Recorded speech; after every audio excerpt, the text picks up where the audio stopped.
Hello and welcome to the podcast. I'm Karen Weaver. Legalized gambling has become woven into nearly every corner of the sports industry, evolving far beyond simple win or lose wagers to bets on almost every moment of every game. Now, a new model called prediction markets is gaining momentum across sports, news, geopolitics, the economy, and yes, even the weather. My guest today is part of the Bloomberg Intelligence team examining these markets. Jody Lurie is a senior credit analyst and a CFA charterholder who specializes in fixed income, credit research, and strategy. She's affectionately known as the Bond Girl, and perhaps she'll explain that to us. And she brings sharp market insight and talent for making complex financial ideas accessible, which is why she's here today. Jody, welcome to the podcast. Thank you for having me, Karen. I'm excited to be here. So let's talk about the differences first between the legalized gambling markets, which if we're watching sports, we see about 32 ads in a game. It's almost ridiculous. And what is emerging as these predictive markets, of which the two companies most well known are Kalshi and Polymarket. So give us a thumbnail. Sure. So on the whole, prediction markets is sort of an alternative to what you know of as sports betting. So sports betting and online gaming are run by the gaming companies, the casino companies, such as your MGM with BetMGM or Caesars. And those are heavily regulated. There's about 38 states now that allow it to, in some form. It's different structures. Some of them you can be online gaming and have no presence in the state. Some of them you have to have like a hub and spoke model where you have a Hard Rock in Florida, and then they can have online gaming, but nobody else can. And so it's different structures by state.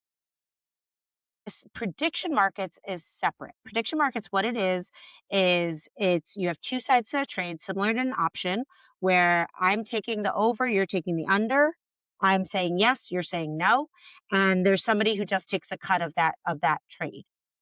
And where prediction markets is so fascinating is that it's a mature industry in places like the UK, where I don't know if you remember when you go back to William and Kate's wedding, the big royal wedding of, Yes. what was that, 2012?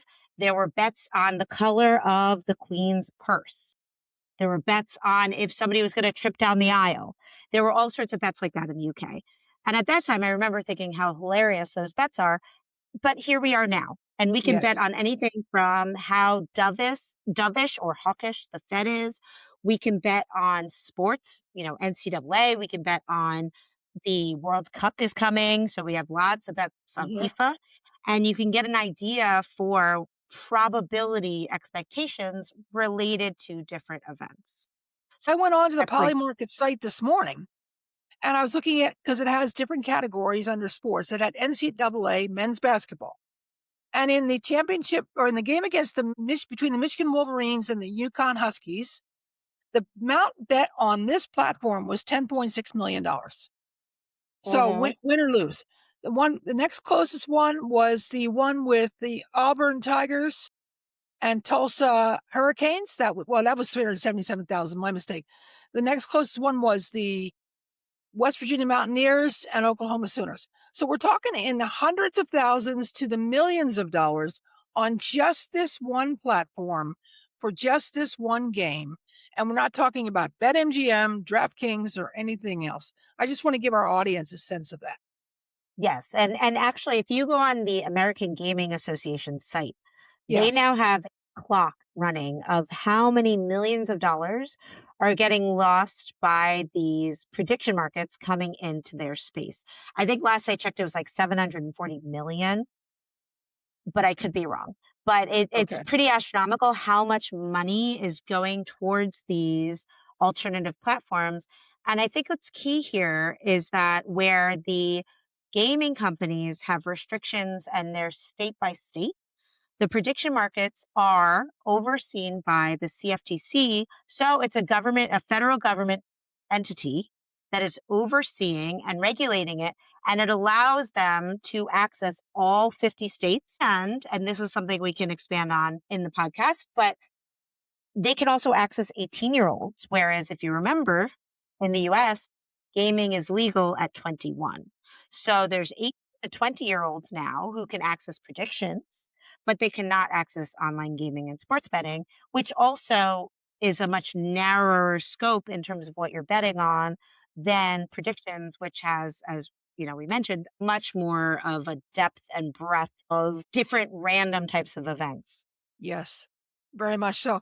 And also, I think it's important if my listeners don't quite get it, if the predictive markets get you hooked at 18, are you gonna stick with the predictive markets through your 21, or are you gonna wait? And then, "Oh, maybe let me try something else." It depends, I guess, how successful you are and how much the markets evolve. And my understanding is the predictive markets don't give any revenues back to any of the states, unlike the gambling companies. Do I have that correct? Correct. Yeah. So there's two sort of things going on that you mentioned, Karen, which I think we should delve into. So on the second point related to taxes, yes. So the taxes are a different type of tax, whereas the state ones you have taxes related to your gambling losses, and you have the state taxes related to the gambling companies, right? The gaming companies, which are pretty high tax amount. It depends on the state. Some of the states are a little bit more favorable than others. Some of the states have really high taxes when it comes to legalized gambling. And then for the prediction markets, such as the poly market, such as the Kalshi, such as the Robinhood, they are taxed at the federal level and it's a little different structure. So, yeah, you're not getting that same tax revenue at the states. So, of course, the states themselves are a little bit angry, particularly the states that don't want gaming in their state and have made it clear that they don't want gaming. This is kind of a backdoor into it. And so there's a lot of discussion of how is this different than options trading? How is this different than other forms of financial bets? And is it different? And I think where the prediction markets argue that it's different is the gaming companies are the house, right? The house always wins. The house is the one who's making up the probabilities. Right. And so you're betting when you're betting on an NCAA tournament, when you bet on DraftKings or you bet on BetMGM, you're betting against the provider. You're betting against DraftKings, you're betting against MGM, and they're trying to make sure that obviously they make some money on that bet.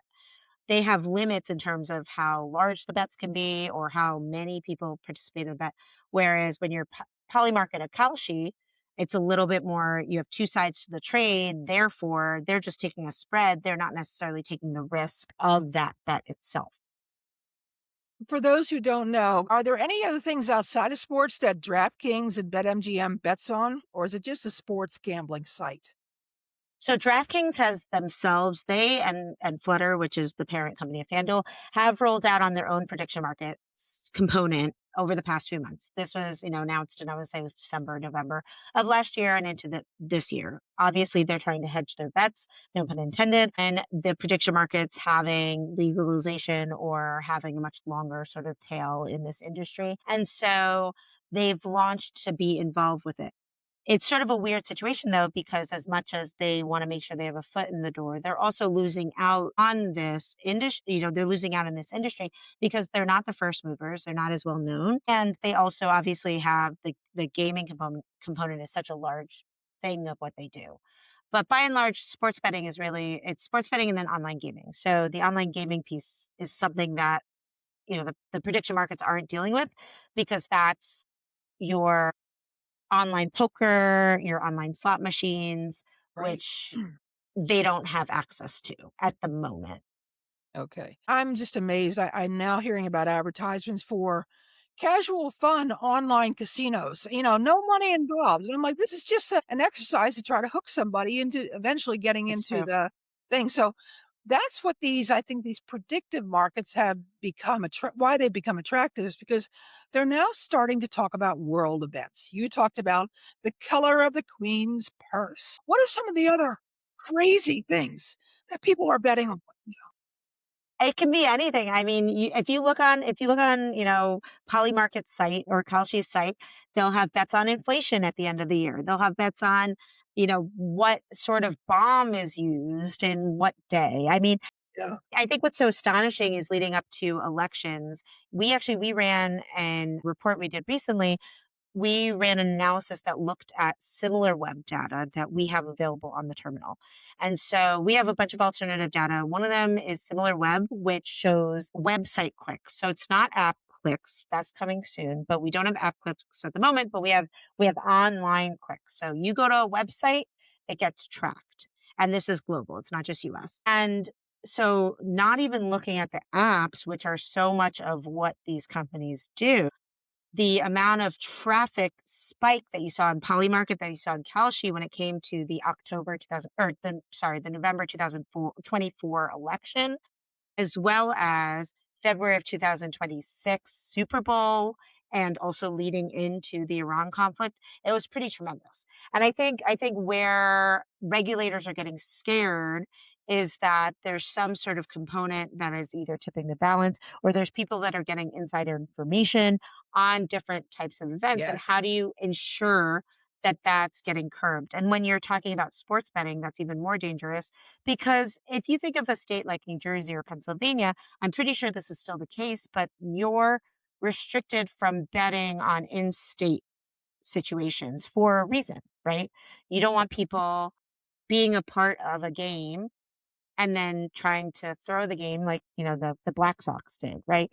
And Yeah. so I think that's a lot of what people are sensitive to, is how do you ensure that there's still this fairness, this equality, and that you don't have the athletes themselves getting involved or their friends, and then them getting encouraged to throw the game. Okay, so you went right into my next point, which is helping presidents understand the risks of insider trading in college sports, and not so much the athletes, although they have been very much a target by some gamblers. Personal attacks, online attacks, screaming behind them on the bench, kind of thing, saying, you're costing me $500 by not making that free throw. I mean, this has been intense. Not to mention coaches and officials and all the other things. But we have a larger student population on campus that fits into that 18 to 22-year-old demographic, mostly male, not all, but this is the target group for all of this. Bloomberg just did an excellent video posted on Friday, I think, that went through. I think they interviewed a 19 or 20-year-old college student talking about how much money he had made. He's paying for his car, he's paid off all his loans on these predictive markets. But thankfully, it also said, but there's many more people who have gone deep in the hole and are now really looking at their challenges. So talk about the risks that then this brings to insider trading. I can find out information, for example, about whether the star men's basketball player is playing tonight, or whether he's got an injured knee, or she's got such and such. Talk a little bit about that. I think you nailed many risks on the head, Yeah. because I think, Karen, I think when it comes down to it, is first of all, you're dealing with these 18, 20-year-old kids who also, if you remember a few years ago during COVID, got swept up with the meme stock situation, right? And Yeah. they were I do. following, Roaring Kitty and what Roaring Kitty was saying on Reddit, and what sort of indication could have for different companies, from AMC to Hertz, which I cover Hertz, to all these other names out there that got swept up, and people were making tons and tons of money on it. Similarly, I mean, crypto is another way, and obviously crypto and prediction markets do have some ties to them. But crypto is another thing where younger investors are trying to make a quick buck, and it is problematic because there are stories of people who made hand over fist, but there's also stories, as you said, of people really digging themselves in a hole very early on in their lives. And it's we actually don't know where some of these younger investors, if you could call them that, are getting the investments to Yeah. buy Yeah. initially, or to get involved initially, and if they even understand the repercussions of what they're dealing with. I mean, it's similar to, if you have a gambling problem, and how quickly you can get in the hole and how quickly you think you can make it back. I mean, that's all part and parcel to the issue. And the more that people are in the hole, the more they're going to make those risks for insider trading, the more they're going to try to cover up the losses that they had, the more they're going to try to run away from the negative scenario. So this is all real issues that I think a lot of people are dealing with. And when you combine that with, and this is something that I think the university presidents hear a lot, you combine that with the student loan Yes. scenario, where we've had ups and downs related to how students and alums are dealing with student loans, and depending on the person and the White House, it really dictates what favorability or lack thereof many of these people have related to paying down their student debt. So that's all of the same issue of where does money come from? Do these kids understand the risk? And I say kids lightly. I know they're not Yeah. kids, but do they understand the risk, and what does it mean for accountability? And I was reading somewhere about now how these they become social clubs on campus, right? If you're new, you're a freshman, you're trying to fit in. Maybe you join a fraternity, or maybe you join an intramural group, and they all start just taking bets on games. And somebody becomes the ringleader to collect the bets and make the payouts. And then someone else becomes the expert because they were, got some inside information, at least they think that. And all of a sudden, it becomes a group reinforcement. Well, what do you mean you're not betting this week? We need everybody's money in here for me to make money. Do you have any thoughts on how presidents can try to interrupt this for kind of education, or are there online resources they could direct them to? Because I know we're not paying enough attention to this and we really should be. I mean, I think it's the same reinforcements that you do related to gambling problems, right? There's so many resources out there related to informing people of gambling problems. It's similar to, I mean, alcoholism also. I think what's so interesting now when you talk about alcoholism is that I think a lot of, while there's still plenty of drinking on campus, there's a big movement related to non-alcoholic beer, related to non-alcoholic wine that is so just pervasive among younger generations, right? And so I don't know if that's an effect of educating on alcoholism, but I think on a similar vein, if you educate on the risk of gambling and the problem related to gambling, then people might take it more seriously. I think that the problem we're dealing with is when you say prediction markets isn't gambling, then they say, well, I can't run the same risks that I run when it comes to going to a slot machine, right? Which isn't true because you could still lose a ton of money in options trading. You could Yeah. still lose a ton of money in prediction markets. You can lose a ton of money in gambling. I mean, you're putting money at work and you don't know the outcome. You could lose it all. And if you understand that you're taking on that risk and you're comfortable with it, that's a different conversation than if you think, oh, well, it's a sure thing, right? Yeah. I binge watched, this is a random segue, but I binge watched Felicity recently because I'd only caught a few episodes on the first run. And so I said, let me watch the show, see how it held up. And it's sort of interesting to watch it from the lens of now versus the early 2000s when it ran.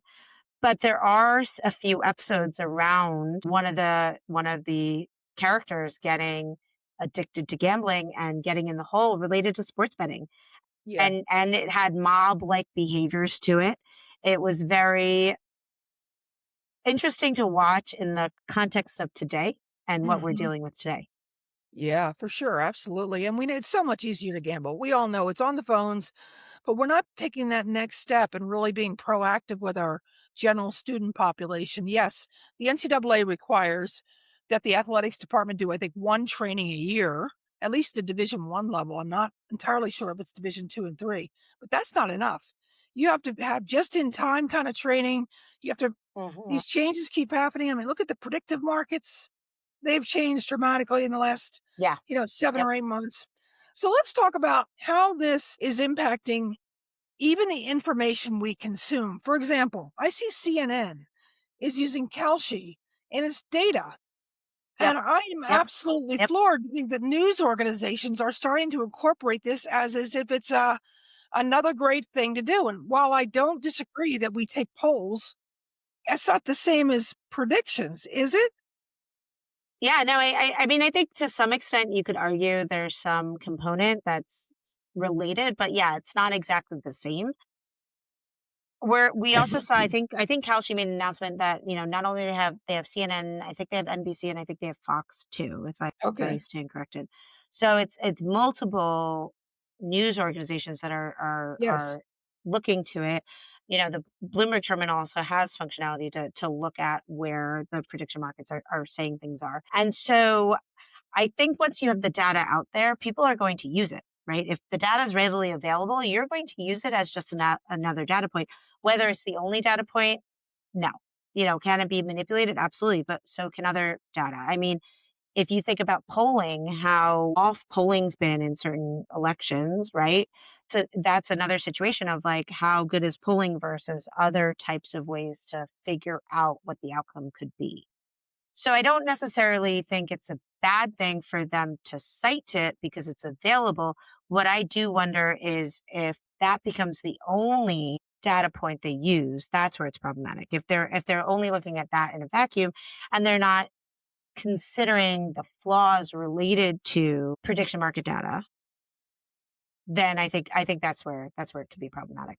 Okay. Yeah. And I'm not sure I've seen a distinction between that. So I've been viewing it Right. skeptically, but I do understand you're trying to get maybe more of a trend in different areas for Right. polling, for Correct. prediction markets, that type Right. of thing. So as I watch my Philadelphia Phillies regularly, and every game they've got, the BetMGM odds or whatever the gambling company is, the odds of who's winning the game. They've also got the odds of who's going to hit well and all these kinds of things. Is it only a matter of time before we see those kind of graphics for college sports? Yes, and you see at the bottom, how many, what the odds are of a team winning and losing. You see what the odds are of a hitter or pitcher doing well. That's pro sports. What are the chances of this being seen in college sports on the media? Do you think in the future? Is there a benefit that the companies would like? I mean, I think the companies would love it. I mean, I think all the companies would love it. If you remember, so something to be mindful of is ESPN had a relationship with Penn Entertainment that they Yes. then canceled very recently. And the concept of it was, and now they're working with DraftKings, in fact, but the concept of it was is that they would have an online sports betting platform that also was embedded in the actual games that you were watching. So idea is that you're turning on, your Phillies, right? You have your Phillies versus your Astros, and you say, you know what, I'm gonna make some bets on the Phillies. I'm gonna make some bets on the Astros, right? And you'll sit there and you can actively make bets while you're watching the game. It's a seamless sort of transition from one to the other. I don't see how they wouldn't try to then also do that in college sports because it's part of the same ecosystem. I think where it gets complicated, in my opinion, is that we're now at a scenario for college sports with, the college athletes are able to get compensated, right, for brand Yes. image awareness. And then you combine that with Polymarket, you combine that with Kalshi, allowing for younger folks to also get involved. And I think that's where I sort of scratch my head wondering what this all could mean going forward on the commercialization of something that historically wasn't so commercialized.